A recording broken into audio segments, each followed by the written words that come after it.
This is London. This is how many mosques are around me. This is what the sign looks like when you get off the train here. These are the advertisements you see. This is what it looks like when kids get out of school. This is what the political candidates look like. This is what it's like walking through the grocery store here. The UK has become unrecognizable, and that is why I traveled thousands of miles to come here, to find out why and how this happened. Did the UK truly fall, and do they want to do this to our country next? Through my street interviews in this episode, you will learn exactly why this happened. People warned me that I could get arrested or worse making these videos, but the truth needs to come out. Welcome back to The Nate Friedman Show. You're Muslim, right? I'm Muslim, yeah. Cool. Can you tell me about the Muslim community in Whitechapel? The Muslim community is very tight-knitted. It's tight-knitted? It's tight-knitted. Okay. It's, they're very good people. Very good people? Very good people. Yeah. And when you say it's tight-knitted, does it mean like is it easy to join? Like, what do you mean? I mean, it's people that, inshallah, we hope good for them. We hope good for them. And I think that it's good to, you can blend in with them. Yeah. You can blend in with them. And where are you from? I'm from what's it called again? I'm from a different country. Oh, where are you from? A different country. A different country? Yeah. Do you not want to say which one? No, it's a different country. It doesn't really matter anyways. When you say it's tight-knitted community, Yeah. have they come from outside of England or is it in England? Because I hear a lot of stories, I don't know what's real. I mean, you can see for yourself the people with different colors. Yeah. So you can see for yourself. Right. Anyways. There's many people. It's not only just it's different people with different colors. Is it? So there's many. This country is this part of this place is different people is over here. Different origin. Islam is not compatible with the West. Have you heard that before? I'm not sure. I'm not sure about that. I mean, people have different cultures. People have different religions. Yeah. So we have to respect everyone's religion. Right. We respect the West and their culture. Yeah. And Islam has their own culture and their way of life. Yeah. Well, they say that there are like 40 Muslim countries, majority countries. Yeah. Why are Muslims coming to the UK? I keep hearing that. What's the response to that? Why are people coming to the UK? I mean, there's many Western people that come to the Muslim countries as well. Yeah. So that's okay. No problem with that. Yeah. No problem with that. That's okay. People can come here to get a job, get a life. It's a freedom country. So Right. the government lets the Muslims come in this country. So it's not for us to say who's gonna come here or not. Yeah. The government is allowing the people to come in this country, so it's not for us to say who's gonna come here or So not. what is the appeal for the West? Like why do Muslim people want to come to the West? What is it about the West that is great? I mean, there's many Western people that go to the Muslim country. What's so good about the Muslim countries? Can you tell me about the Western people that are going to Muslim countries? Like which Muslim countries are Western people going to? I mean, it's not for me to say. Like, it's facts. Yeah. No, I just haven't seen that, so I'm asking you, like, which majority Muslim countries are Western people going to? Are you against the Muslims coming to the Western countries? No, I'm not against it. I'm reporting on both sides because, like, the next thing I'm going to do is I'm going to speak... What's the big deal about this? Why are you making a topic? It's normal for everyone to come to a different country. I'm making a topic because my responsibility as a reporter is when I see so many people having a concern, I actually go to I actually go and speak to people Muslim about people are very peaceful people. Yeah. Very peaceful people. They're very good people. We just stick to our religion. That's it. Yeah. We don't interfere in other people's religion, and we don't say to them, why you a Christian, why you a Jewish, why you a Buddhist, why you this, why you that. Right. We are very peaceful people. Yeah. We're very peaceful people. Absolutely. I came to London to better understand what's really happened here, and he just said we respect the West and their culture, and Islam has their own culture and way of life. It doesn't sound like compatibility is at the top of his priorities. Next up, I speak to a man outside a mosque. He gives me his reason for why he and so many Muslims have come to the UK. Then I actually ended up going inside this mosque and learned some things about it that I still can't believe. I'll show you after the interview. Do you like this area, Whitechapel? Yeah, because all our Muslim people live here. Yeah. And there is a mosque. We pray 5 times here. Do you pray 5 times at this mosque or different ones? A different mosque. Yeah. But when I come over here, there is a funeral every day. There's a funeral every day? every day. Yeah. Why would you say that there are a lot of Muslim people in Whitechapel as opposed to other areas? Basically, why Whitechapel? Yeah, it is what you call American way, self ghetto. What do you call ghetto? Because there's a facility for praying. There's a lot of mosques here. Yeah, a lot of Yeah. mosques. Um, Plus, all the food. Food. Like Halal? Halal, yeah. Okay, so there's a lot of halal, there's a lot of mosques. And some, that's why children are teaching Islamic, I mean, religion. Oh, religious can the thing. children learn Islamic things in Whitechapel? Yeah. Are the schools teaching No, it? I every mosque they have facility. Oh, at the to mosque they teach these. teach Oh, you. okay. Islam is not compatible with the West. They worry about Islam. What is your response to that? Because the right wing they worried about any religions, because they right wing means they are very selfish. They want to live their white people together. They say, why don't Muslim people stay in their Muslim countries? Why do they come to the West? What is your response to that? Yeah, Muslim country, no democracy, because democracy is the main things. Yeah. Any human being, not a Muslim or any. So you come for religion. democracy? Yeah. Yeah. Democracy mean their law and administration is good. So the Muslim countries are not democracies, but I'm seeing that now there are a lot of Muslims being elected into parliament in the UK. Do you think that's a good idea? Or- Yeah, it's a good idea to Yeah. elect it. Oh, Because the makes sense. democracy everywhere. Look at America or Europe, where is the democracy? They are. In America, we have Anyway. democracy. Yeah. What do you think of Trump? Trump is he's an honest man, I think. Yeah. He, whatever he said, so he didn't hide anything. He's an honest right wing. He's an honest right winger. Yeah. Yeah. right wing. So just my last question, just to really understand, like there's over 40 Muslim majority countries, and like you say, they're not democracies. Why will it be different if London and the UK elects Muslim people into their government? Why will it stay a democracy? I think only if you are educated, you know what is democracy is. Yeah. Western way educated. Yeah. This guy just told me that he came here because Muslim majority countries are not democracies, and that he prefers the Western way of life. The Western way of life doesn't blast a call to prayer 5 times a day. Now let's go into the mosque, see what it's like inside, and get some of our questions answered about this place. You have to remove your shoes here.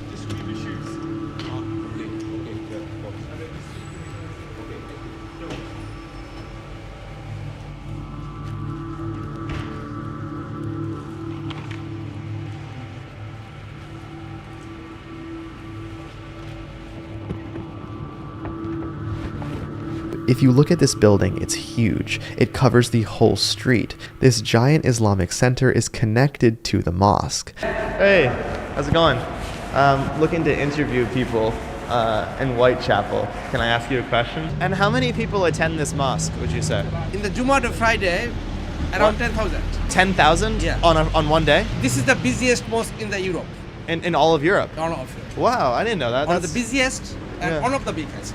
Okay. Few millions people come every year in this. Few million per year? Few million people That's awesome. worship. That's great. All right, well, I appreciate it, because my point was that... Yeah. Hi. I'm just doing interviews outside. No, I'm not going to interview. Hey, in front Yeah, of the we're not doing it inside. We're doing it outside. Bro, everything's on record. This is a school. Right, So I know. but you're doing it- I'm saying outside. But you're doing it in front of the entrance. I didn't mean to. Okay, I didn't know it was a Do it school. on the other side, no Okay, problem. you got can't it. I just do appreciate on it. the entrance. Now, the East London Mosque, the one we just went into, received an official warning from the Charity Commission after losing £1 million in an investment. The mosque put their funds into an NHS-approved supplier and lost all the money. Now, the takeaway from this story is that this mosque can lose $1 million and be completely fine. This mosque also hosted a charity fun run that was open to men, boys of all ages, but girls only under the age of 12. Adult women and older girls were explicitly excluded. Why did the UK let this in, and who's really funding it? I sat down for an exclusive interview with Tommy Robinson, who led a pro-West march in London of over 3 million people, and in it he explains who's behind this. There's about 14 mosques in Whitechapel that I counted, about equal number of churches. Who's funding these big mosques? Qatar and Saudi Arabia. And then whoever funds it dictates which form of Islam is being promoted in it. Qatar own Barclays, own Harrods, own the ports in this country. They pump £750 million into radicalisation in Europe. Qatar are a big problem. Qatar need ending, as in their influence needs ending. The influence they have over our politicians in our capital city and the money and infrastructure and economy needs ending. The Muslim Brotherhood needs ending. Trump's just made a great move. We need to make it here. We've been crying out for this for decades. They have such influence. You're right about the influence. The full interview will be posted after this episode, so be sure to like and subscribe to see that. Next up, I speak to a man working inside a store about his take on why Muslims are coming into the UK in droves. But before we speak to him and hear from voters explain why they chose to destroy London, I want to give you a quick warning. If you're a homeowner in America, you need to listen to this. The FBI has been warning about a type of real estate fraud on the rise called title theft, and your equity is the target. Here's how it works. Criminals forge your signature on a single document, use a fake notary stamp, and file it with the county. And just like that, on record, they own your home. Using your ownership, they can take out loans against your equity or even sell your property. And you don't know about it until the foreclosure or collection notices show up in the mail. That's why I've partnered with Home Title Lock, so you can protect your equity and find out today if you're already a victim. Use my promo code NATE at HomeTitleLock.com and you'll get a free title history report and a free trial of their $1 million triple lock protection. That's 24/7 monitoring of your title records, urgent alerts to any changes, and if fraud occurs, their US-based restoration team will spend up to $1 million to fix it. If I owned a home, I would definitely get Home Title Lock. That's HomeTitleLock.com, promo code NATE, or use the link below. And now, back to the streets of London. And I know that there's a lot of Muslim countries in the world. What about the UK makes it interesting and good for Muslims? UK, so the main thing, UK have a lot Muslim community here. Yeah. So UK, I might be UK have more than any other country. We have a lot mosque in UK, Yeah. and a lot Muslim community apart from West here living in UK as well. In the West, yeah. So, and even UK support Muslim as well. Sometimes riots and all the things happen, but yeah. He's talking about how sometimes there's some friction with the Islamic community and what's remaining of the UK. If you go around Whitechapel, you will see flyers like this. How to respond to the threat of the far right and protect our community. On the flyer, the speaker has Islam in his name. It's hosted by a local Muslim activist organization called Palm Tree Events, and on the bottom left it writes, "The Muslim is like a palm tree," which is from their hadith. Something I also noticed when I was in London is that any protests against the right, they were always referred to as the far right. I never saw something as simple as the right. It was always far right. Build a socialist opposition to Starmer. So this is the guy who brought everybody in, and yet they want to stop the government cuts. The benefits are not enough. And this goes on for a while. The irony is you see flyers that also say no to racism, while Whitechapel looks like this, and it used to be a majority white city. Do you like Whitechapel? yeah, I like Whitechapel. Okay. Yeah. And why do you like it? So because I'm Muslim, Yeah. so it's basically a lot of Muslim community here. Yeah. So we have mosque nearby, so it's a lot like Muslim area. Yeah, That's why I like this place. Yeah. So even this mosque has loudspeakers on as well. Mhm. Nowhere else in the UK there's a loudspeakers on here. Do you Just hear only a this call time. to prayer? At Yeah, this call to mosque? play. Yeah. Okay. 4 awesome. times Zohar, Asr, Okay. Maghrib, and Isha. Okay. And Yeah. that's the mosque that you attend? Yeah. That's Yeah, the mosque, because yeah. your shop is right by just close. opposite side. Yeah, Yeah, that's perfect. So, and what else about Whitechapel do you like? Is the food good? Everything like this? I'm basically from Pakistan, Okay. but that area is more Bengali community here. He says this area is more Bengali, and boy is he right.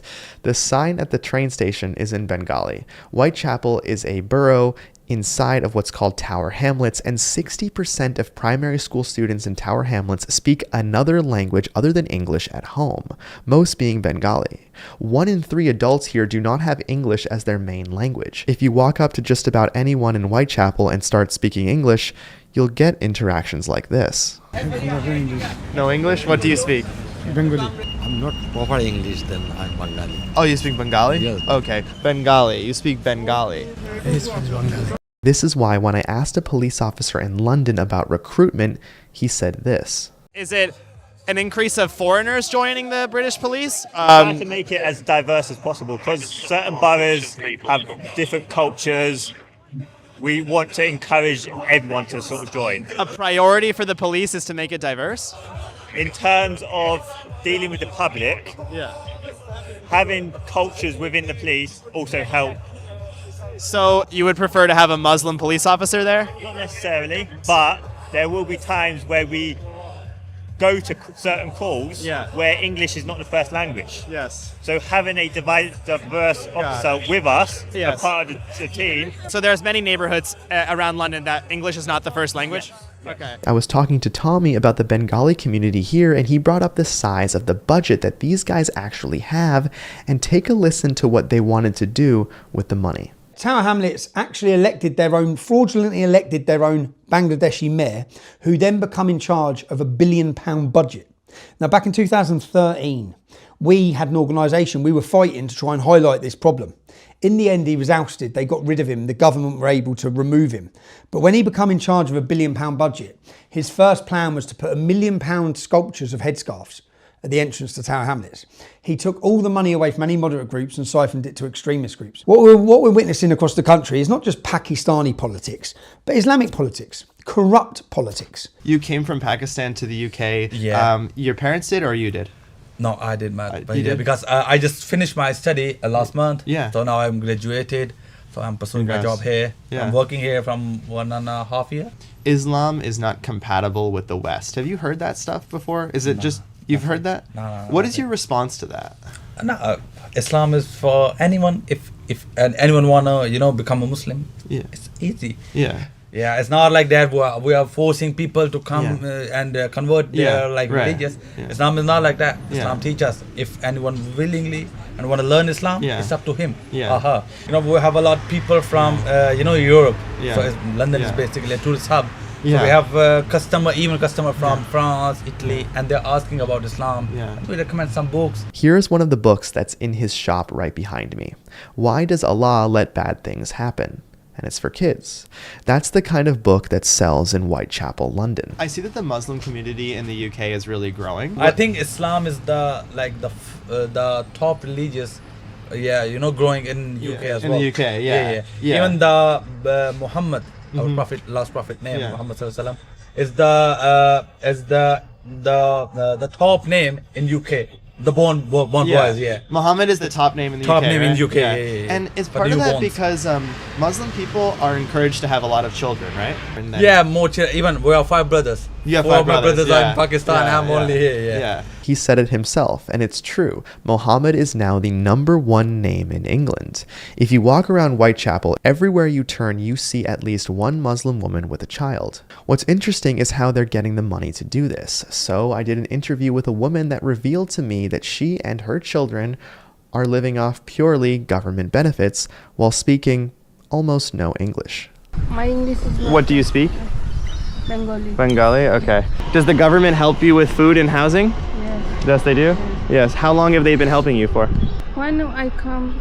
Oh, so they help you for Yes. 6 years? Yes. Oh, they've been helping you for 6 years? Yes. Okay. Now the UK just voted to scrap the 2-child benefit cap. Now who benefits from that the most?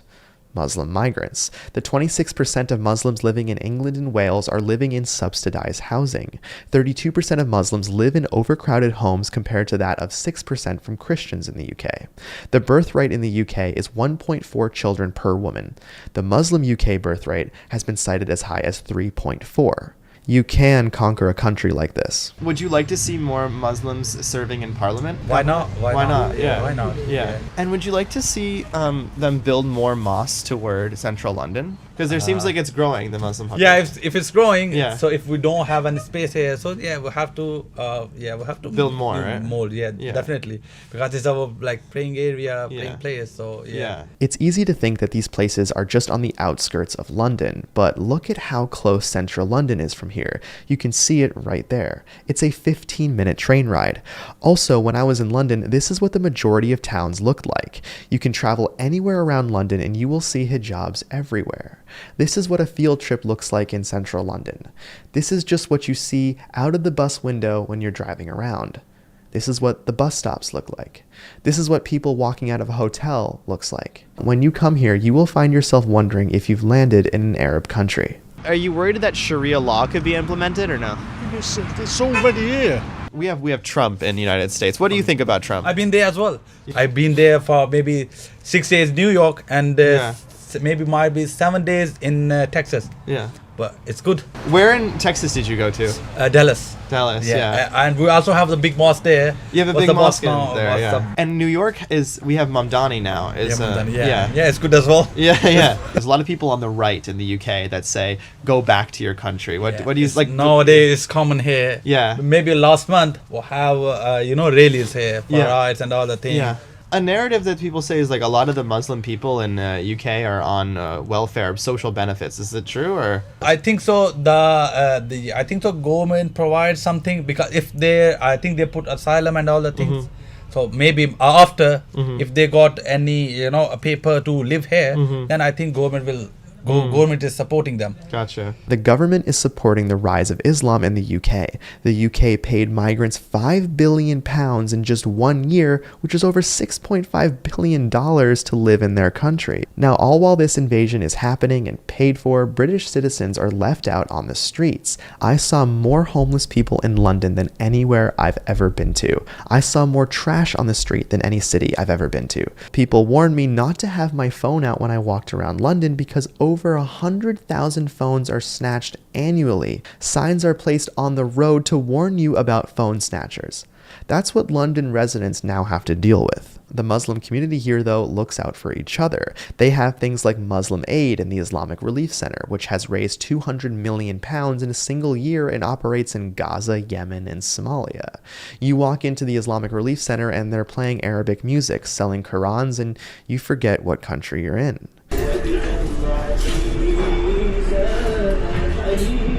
Then you walk down the block to the grocery store, and despite all these relief centers, you see this. And people are just walking by. London is unrecognizable, and now you'll see the British citizens who voted for this. What are your thoughts on the immigration in London? Like, people call it mass immigration. Well, we don't. You don't? Okay. We So don't. please, correct that, please. I don't know if I can. It's always happened. Yeah. You know, we are a nation of immigrants, Yeah. right from the Angles and Saxons. Yeah. And it's just, we I would welcome it. Yeah. I would welcome it. We're not surprised that it becomes ghettoised because when people come, they need to feel secure. Yeah. So they go where they know they're going to be people like them. Yes. So that's why it becomes ghettoised, and the powers that be need to recognise that's what happens when there's immigration. Yeah. And people have got to realise that the reason we've got immigration is because we colonised the world, Yeah. and we've got responsibility to the people whose countries we colonised. And if that responsibility means they've now got the right to come here, that's what happens. So be it. Yeah. So be it. People saying, like, Islam is not compatible with the West. Too bad. Yeah. What do you think about that? You just have to live together. Yeah. Suck it up. Yeah. You rub shoulders Yeah. together. You get along. Yeah. Why shouldn't? I mean, it's basically the right that are building up that hatred between people. It's happened in waves throughout all our lives. Yeah. And we've seen it happen before, and it's happening again, and it's just horrible. Yeah. And we had a brief time when it was illegal for anybody to express a hate crime, and then and Britain was such a much better place for it. And now it's all coming back that since Brexit, people are feeling they've got the right to, freedom of speech, which is rubbish because you haven't got the freedom of speech to express hatred. So, it's just one of those things that comes in waves, and we hope I just hope that this awful wave passes. People saying it's getting more dangerous. Is that true or no? Well, I don't That know. London is getting more dangerous. Really safe walking Yes. up and down here. Yeah. You know, in a Muslim area, Yeah. you feel safe because you know they're not going to. Well, obviously might some people that do. Yeah. But you feel safe because you know that their religion would be really against them mugging you or stealing from you. Right. So you feel safe. But obviously, there's a minority that. Yeah. You know, it's a terrorist minority. Can I ask, where are you from in America? Oh, I'm from New York. Okay. Yeah. And how do you see New York? Well, you got a new mayor. We have a new mayor, yeah. Yeah. Young Did you people, vote for him? Young people really like him. I did not vote for Mamdani because I worry about socialism. I mean, are you for it? Because I honestly, I'm open to having a conversation. Lots of Americans are frightened of socialism. I think it's really. Yeah. But it's getting more popular. So. I think it's deep seated. Yeah. Yeah, maybe. Yeah. I remember. I just thought that Americans are brainwashed into thinking that socialism is bad. I then asked them about the crime here in Whitechapel, referencing how in the States we hear that it's not safe here. This is what she had to say. People say that in the States. They are saying. Oh no, that's complete propaganda. Trumpian They're saying propaganda. It was all rubbish. We knew it was Trumpian propaganda. Yeah. Because Sadiq Khan is the mayor of London, Yeah. and he's a lefty, Yeah. and Trump hates him Yeah. because he's a Muslim and he's lefty, and he wants to. He gave us all this rubbish that it was all kicking off in London, and everybody went. I mean, we don't live there anymore, but all the Londoners were going, what's going on? You know, it's complete and absolute propaganda. I had a similar conversation with a woman at a Palestine protest where I asked her if she would be okay with London being 90% Muslim. Take a listen. So, would you be okay with London being 90% Muslim? If it happened, yes. Yeah, why not? Whatever. And It might be better than having a load of fascists. Yes. And what do you think about Sharia law? Who? What do you think about Sharia law? It's not my business. I'm not a Muslim. But it would become your business if London becomes 90% Muslim. Well, I shall respect them. You'll respect Sharia law? I respect other people's beliefs. But will you respect Sharia law? Will you live in a city governed by Sharia law? Read it, wouldn't I? Of being Would a you want to Muslim. live in a city where it's okay to beat up your wife? I choose where I live, so I wouldn't Right. live there. Have you ever been to Whitechapel or Bethnal Green? I have. What do you think about Whitechapel? I can't think now because I live away from London. I haven't lived in London for years. I did a full investigation into the Sharia law that already exists here in London, whether or not these Muslim migrants are citizens, and what kind of future the UK has now. That episode is coming out after the full Tommy Robinson interview. Make no mistake, the West is under a brutal, now obvious attack, and I'll be traveling the world documenting everything. Thank you to each and every one of you who supports this channel. It means the world to me. If you want to catch up on the Nate Friedman Show, the episode on your screen reveals a paid protester who is breaking the law, and before she could delete the evidence, I exposed her. I'll see you there.